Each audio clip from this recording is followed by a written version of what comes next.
All right, Heat fans, NBA fans alike. Today, I wanted to do a video on where the Eastern teams rank. So I'm not going to do the entire NBA because right now, the Miami Heat, we just need to focus on getting out of the East. So we're going to break down the ranking for the East. So I broke it down into 4 different tiers. It's going to be elite, good, average, and bad. So the first elite team, and this is in order, for me, is going to be the Bucks. And I'm going to keep it short and simple here. They have the best player in the NBA, and he's still young.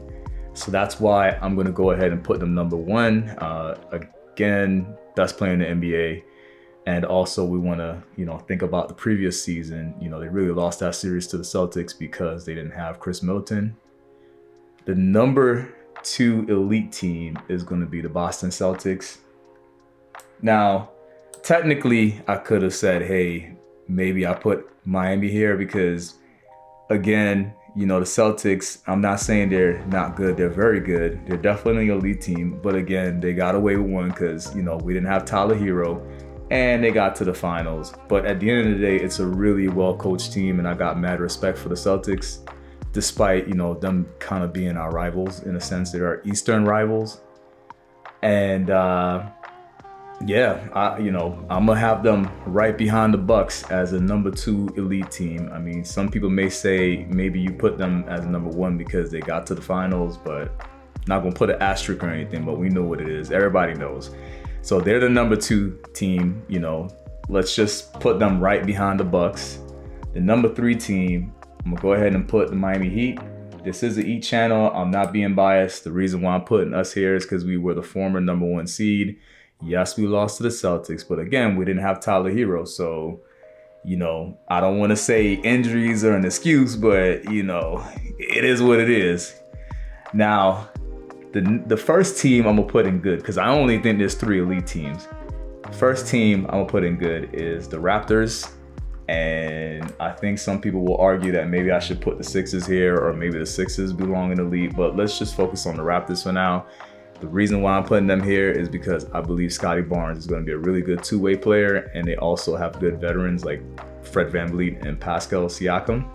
So I'm going to put them in front of the Sixers. I think, record-wise, they're going to be similar in record.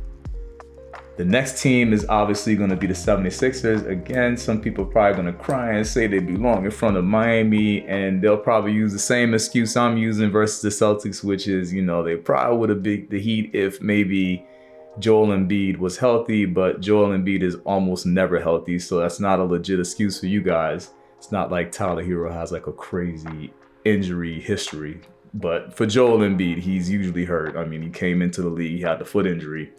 Not a valid excuse for you guys. Also, adding 37-year-old PJ Tucker is not a reason to bump you guys up. I mean, Harden didn't look that great last year. I think Maxi's going to get better. I mean, he's a really good player. I like him.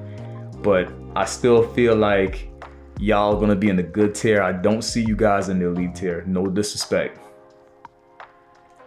So we're gonna continue with the good tier, and I'm looking at the remaining teams, and I think the next team that's gonna go in the good tier for me is gonna be the Nets.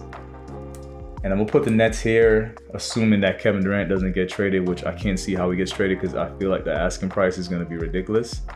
And I'm not sure which team's gonna be able to fulfill that asking price. No one knows what the real asking price is, but I'm hearing that if we want him in Miami, we'd have to give up Bam and obviously all of our young talent and whatever picks we have available. So after the Rudy Gobert trade, I just imagine that every single trade for a superstar is gonna be ridiculous. So I'm just gonna say he's not gonna get traded. Kyrie Irving's not gonna get traded. He's gonna stay, and so I'm gonna put the Nets after the Sixers. They're the next really good team. If you look at all the players that they brought in, who knows if TJ Warren returns to like Bubble Warren, not Warden, but Warren. But if he returns back to form, you never know, what this Nets team might look like. They already have a pretty good team. And the next team after that, I'm gonna go ahead and put the Bulls right here. I like DeMar DeRozan, and I like Zach LaVine. I think they're pretty good players. I'm still hearing that you guys might be trading Vooch. So he's a good center. He's been a heat killer. I think you guys go right after the Nets, but I definitely belong in the tier of good teams.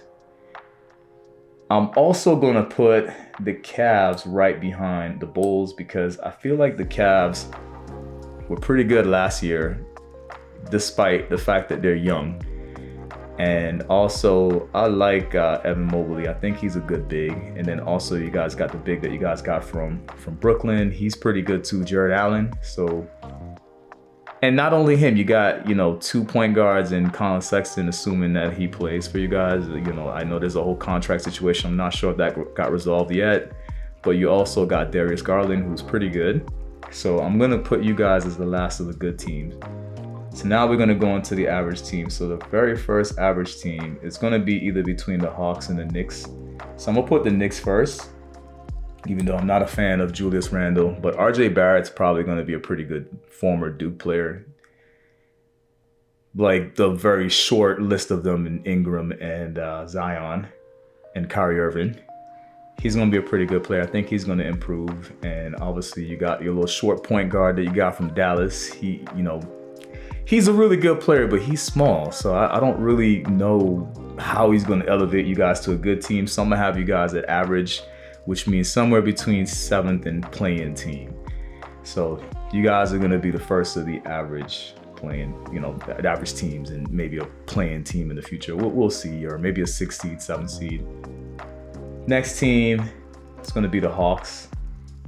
So the Hawks are a good team, but Clint Capella needs to stay healthy. Also, Collins needs to stay healthy too. He's another one that's always hurt.